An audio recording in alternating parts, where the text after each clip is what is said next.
हाय दोस्तों, आज हम लुसेंट का ऑब्जेक्टिव का साइंस के कुछ क्वेश्चन है जिसमें भौतिक विज्ञान को पढ़ाने जा रहे हैं।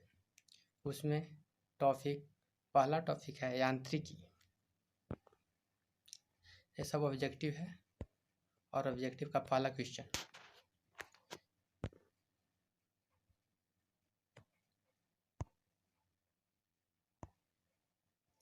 कार्य का मात्रक है जूल।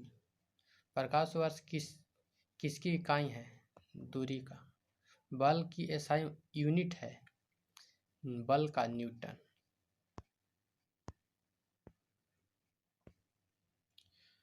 सूची 1 को सूची 2 से सुमेलित कीजिए।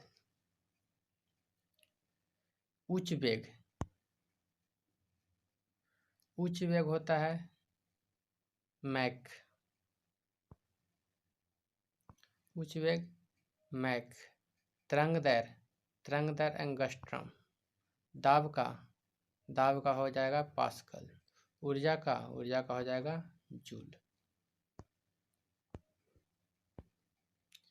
सूची 1 को सूची 2 से सुमेलित कीजिए।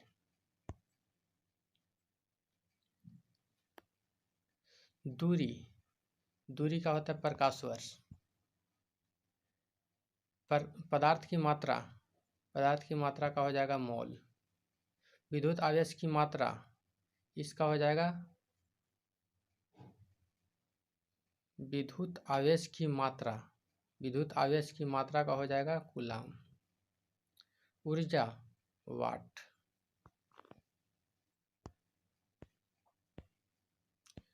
सूची 1 को सूची 2 से सुमेलित कीजिए।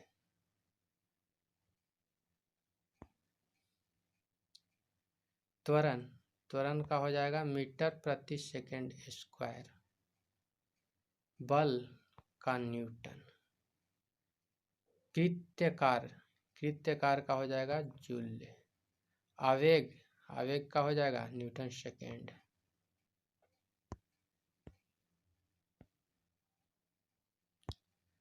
निम्नलिखित में से समय का मात्रक नहीं है। प्रकाश वर्ष समय का मात्रक नहीं है। पारसेक इकाई है दूरी का।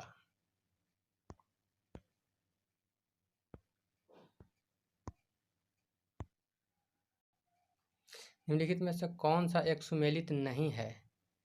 सेल्सियस ऊष्मा की मात्रा ये सुमेलित नहीं है। डेसिबल ध्वनि की प्रबलता की इकाई है, ये सही है। अश्वशक्ति शक्ति की इकाई है। समुद्री मील नौ संचालन की दूरी की इकाई है, ये सही है। लुमेन किसकी मात्रक है? ज्योति फ्लक्स की। भौतिक मात्रा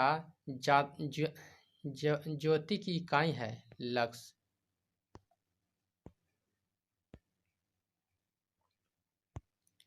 पास्कल इकाई है, पास्कल दाब की इकाई है। कैंडेला मात्रक है ज्योति तीव्रता का। जूल निम्नलिखित किस इकाई है? ऊर्जा की। मात्रकों की अंतरराष्ट्रीय पद्धति कब लागू की गई थी? 1971 में।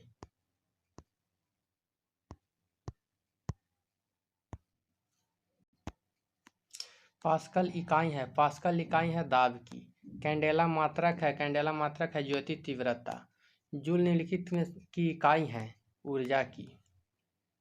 मात्रकों की अंतरराष्ट्रीय पद्धति कब लागू हुआ था? 1971 में।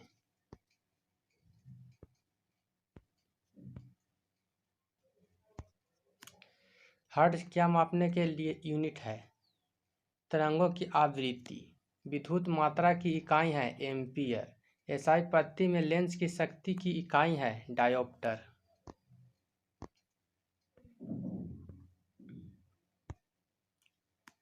डेसिबल किस मापने के लिए प्रयोग में लाया जाता है? वातावरण की ध्वनि।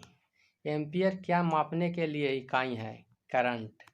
यंग प्रत्यास्थता गुणांक का एसआई मात्रक है न्यूटन प्रति मीटर स्क्वायर।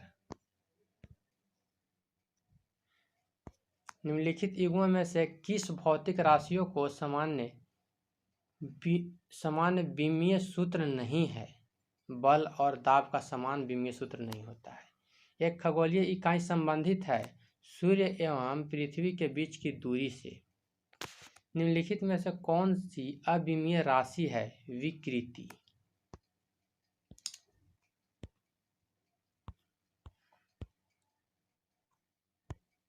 निम्नलिखित में से कौन सदिश राशि नहीं है? द्रव्यमान सदिश राशि नहीं है। अदिश राशि है ऊर्जा, ऊर्जा अदिश राशि है। निम्नलिखित में से कौन सी एक सदिश राशि है? सदिश राशि संवेग है। निम्नलिखित में से कौन सी राशि सदिश से नहीं है? सदिश नहीं है तो ये आयतन, आयतन सदिश राशि नहीं है। विस्थापन, वेग और बल सदिश राशि है। निम्नलिखित में से सदिश राशि है वेग, वेग सदिश राशि है। निम्नलिखित में से कौन सा एक व्युत्पन्न परिमाण नहीं है? द्रव्यमान, द्रव्यमान व्युत्पन्न परिमाण नहीं है। त्वरण ज्ञात करने के लिए सूत्र कौन सा है? त्वरण ज्ञात करने के लिए सूत्र है ए बराबर v minus you by T, v minus you बराबर यू बाई टी।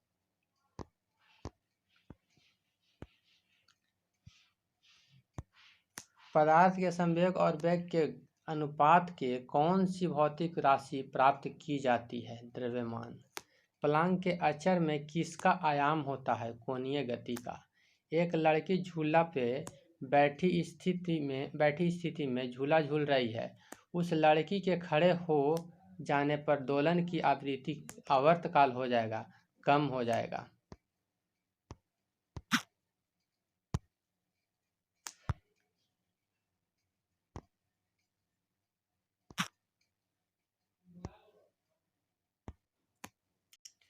पदार्थ के संवेग और वेग के अनुपात से कौन सी भौतिक राशि प्राप्त होती है? द्रव्यमान। प्लांक के अचर में किसका आयाम होता है? कोणीय गति का। एक लड़की झूले पर बैठी स्थिति में झूला झूल रही है। उस लड़की को खड़े हो जाने पर दोलन का आवर्तकाल हो जाएगा, कम हो जाएगा।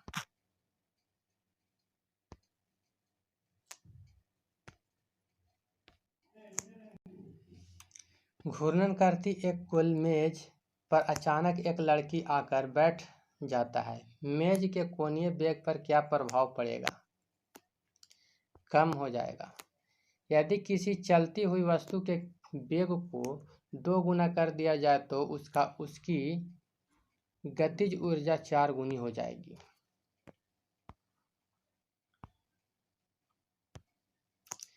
किसी पिंड के द्रव्यमान तथा भार में अंतर होता है क्योंकि द्रव्यमान स्थिर रहता है जबकि भार परिवर्तनीय होता है। किसी भी स्थिर या गतिशील वस्तु की स्थिति और दिशा में कब तक कोई परिवर्तन नहीं होता है जब तक उस पर कोई बाह्य बल सक्रिय न हो। न्यूटन के गति विशक्त प्रथम नियम है।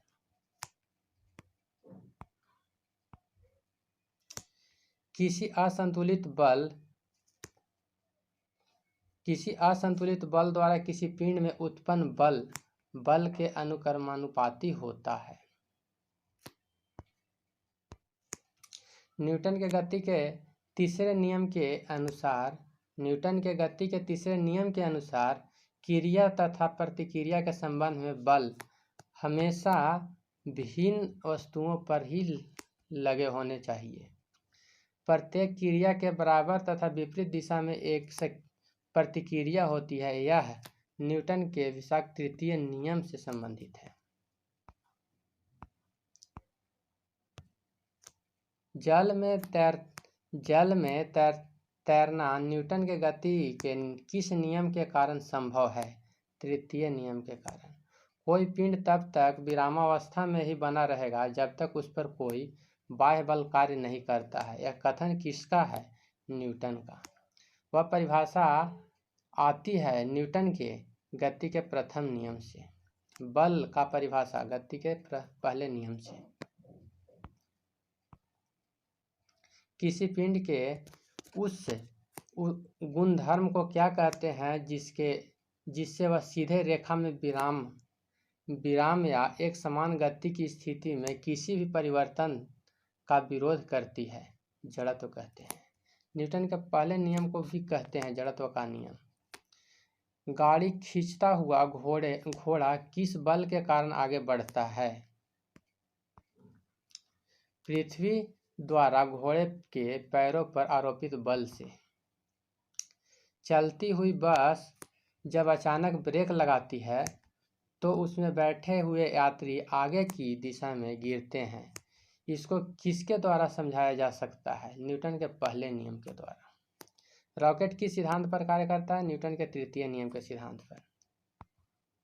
अश्व यदि एकाएक चलना प्रारंभ कर देता है तो अश्वारोही को गिरने की आशंका का कारण है विरामा जड़त्व। क्रिकेट के खिलाड़ी तेजी से आती हुई बॉल को क्यों अपने हाथ को पीछे खींचना पड़ता है? बॉल विश्राम की स्थिति में आ सकती है।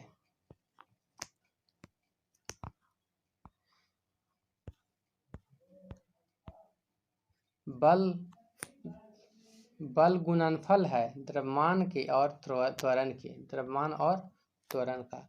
जब कोई व्यक्ति चंद्रमा पर उतरता है तो उसकी शरीर में उपस्थित भार घट जाता है तथा मात्रा अपरिवर्तित रहता है।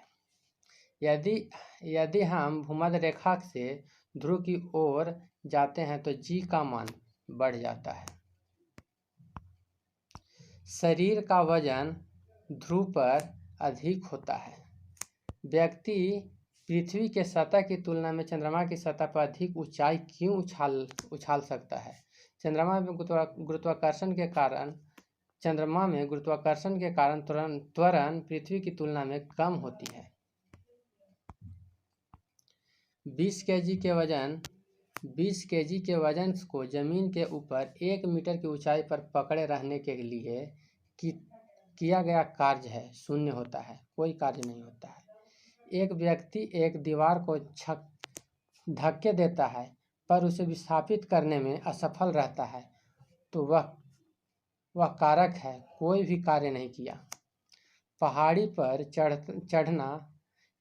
पर चढ़ता एक व्यक्ति आगे की ओर झुक जाता है क्योंकि स्थायित्व बनाए रखने के लिए।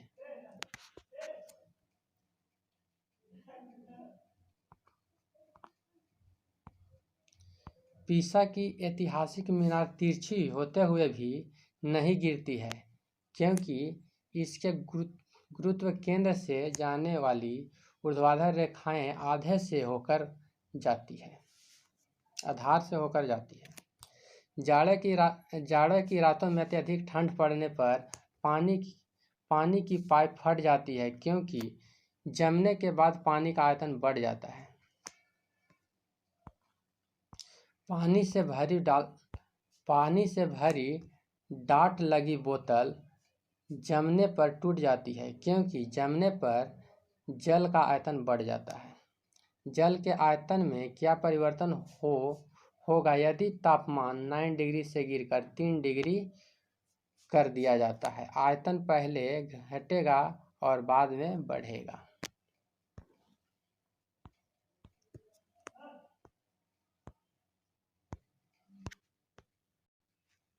एक झील में तैरने वाला इस्पात की नाव के लिए नाव द्वारा विस्थापित पानी का भार कितना होता है? नाव के उस भार के बराबर जो झील के पानी के सतह के नीचे है। किसी कालीन की सफाई के लिए यदि उसे छड़ी से पीटा जाए तो उसमें कौन सा नियम लागू होगा? गति का पहला नियम।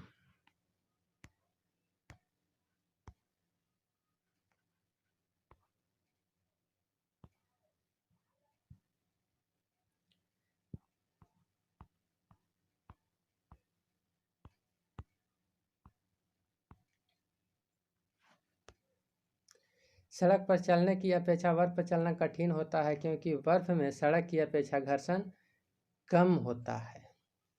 रोड़ी युक्त सड़क की तुलना में बर्फ पर चलना कठिन होता है क्योंकि पैर तथा बर्फ के मध्य घर्षण बल रोड़ी एवं पैर के मध्य घर्षण बल की अपेक्षा में तुलना में कम होता है।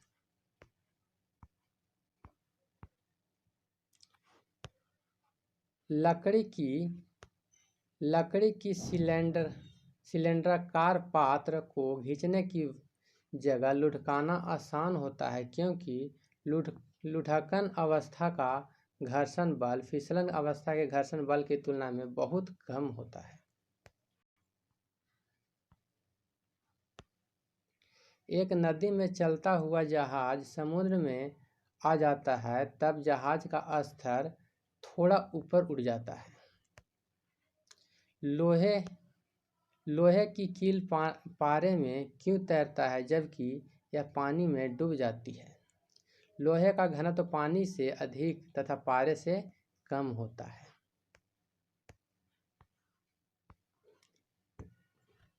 जब एक ठोस पिंड को पानी में डुबाया जाता है तो उसका भार में हास्य होता है। यह हास्य किसका होता है? कितना होता है? विस्थापित पानी के भार के बराबर। बर्फ पानी में तैरता है परंतु अल्कोहल में डूब जाता है। इसका कारण क्या है? बर्फ पानी से हल्की होती है तथा अल्कोहल से भारी होती है।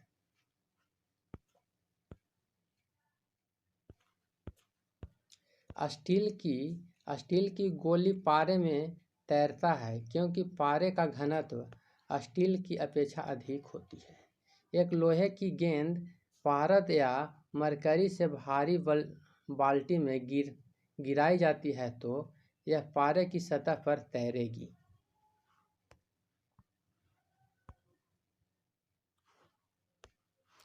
किसी तापमान पर जल का घनत्व अधिकतम होता है 4 डिग्री सेल्सियस पर। वस्तु की मात्रा बदलने पर अपरिवर्तित रहेगा, घनत्व अपरिवर्तित रहेगा। तैराक को नदी के मुकाबले में समुद्र पानी में तैरना आसान क्यों लगता है? समुद्री पानी का घनत्व साधारण पानी से ज़्यादा होता है। बादल किस कारण से वायुमंडल में तैरता है? निम्न घनत्व के कारण। समुद्र में प्लवन करते आइसबर्ग का कितना भाग समुद्र के सतह से ऊपर होता है? 1/9 भाग ऊपर होता है और 1/9 भाग ऊपर होता है और 1/10 भाग नीचे होता है।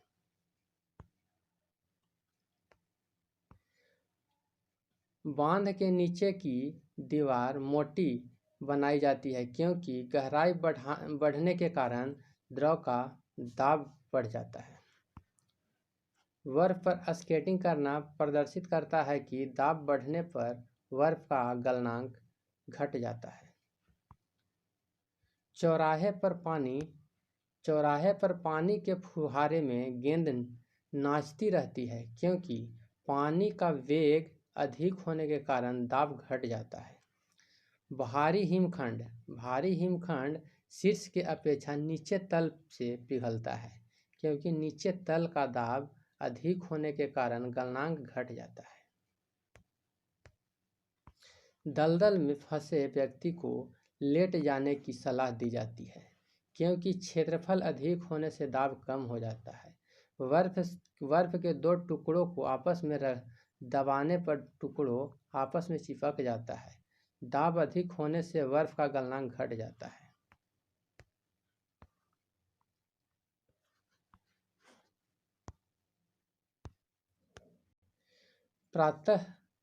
प्रायः तेज आंधी आने पर फूस या टीन का हल्की छतें उड़ जाती है क्योंकि छत के ऊपर बहने वाली उच्च वेग की वायु सतह पर दाब उत्पन्न कर देती है तथा छत के नीचे दाब समान रहता है, इसके कारण वो उड़ जाता है। रेल के पटरी के नीचे लकड़ी या कंक्रीट के चौड़ी पट्टियां लगाई जाती है जिससे कि रेलगाड़ी द्वारा लगाया गया दाब कम हो जाता है। पहाड़ों पर कभी-कभी व्यक्ति के नाक व मुंह से खून निकलने लगता है क्योंकि ऊंचाई बढ़ने के साथ वायुमंडल दाब घट जाता है। हवाई जहाज में फाउंटेन पेन से स्याही बाहर निकल आती है।